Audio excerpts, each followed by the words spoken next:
Everyone, Larry Parman here, coming to you from Budapest, Hungary, on a Viking cruise on the Danube and then on to the Rhine.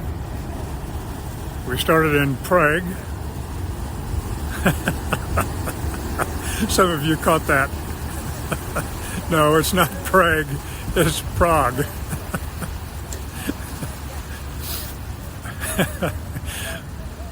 Prague in the Czech Republic, and then to Budapest.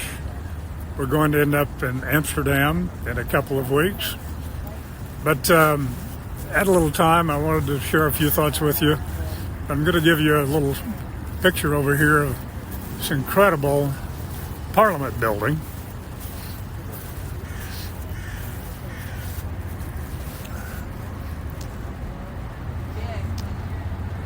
I believe they said it's the largest Parliament building in the world, perhaps.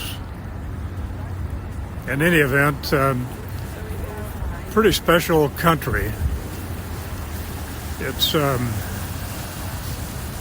just giving you a little bit of a panoramic view there.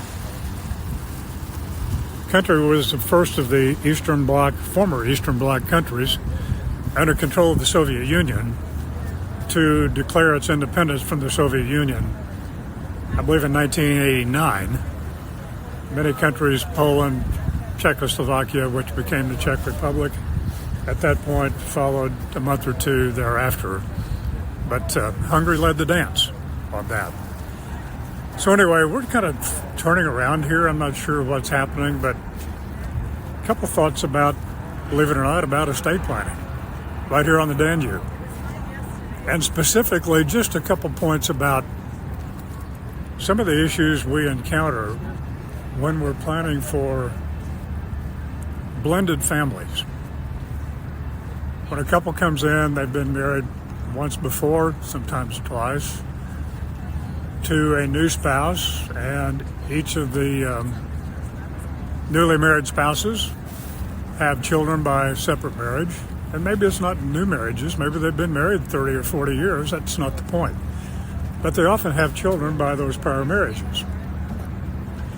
So it raises a number of issues about the disposition of assets after the death of the first spouse.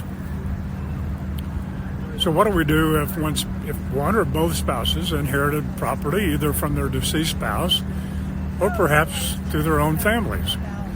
And they want to ensure that those separate properties inherited go to their children and don't get mixed up with the children of the new spouse. The relationship may be great, but how do we ensure and protect that?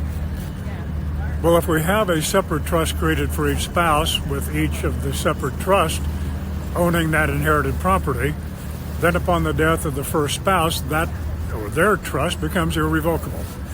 And so we know that those inherited properties will go to the children of the deceased spouse. But the more interesting question is, and sometimes challenging question is, what happens with a joint trust, a married joint trust, which is what we typically create? How do we handle that? So there are a number of options to be sure that those separate assets go to each spouse's respective children. I won't go into many more details just in the interest of time, but I want to alert you to some of the challenges we face. I don't know that artificial intelligence is going to properly elevate that issue and talk about it in a thoughtful manner. But those conversations can be challenging.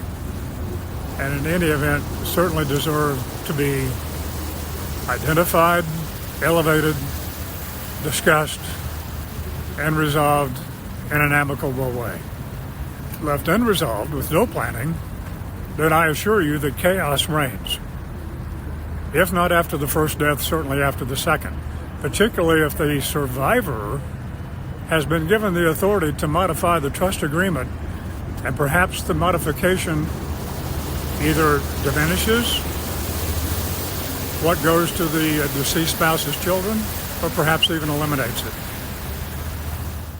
If you would like to learn more about creating an estate plan for your family, protecting your assets if you have to go into a nursing home, or transitioning your business, call 405-843-6100 or send an email to info@parmanlaw.com. That's 405-843-6100 and info@parmanlaw.com. Thank you.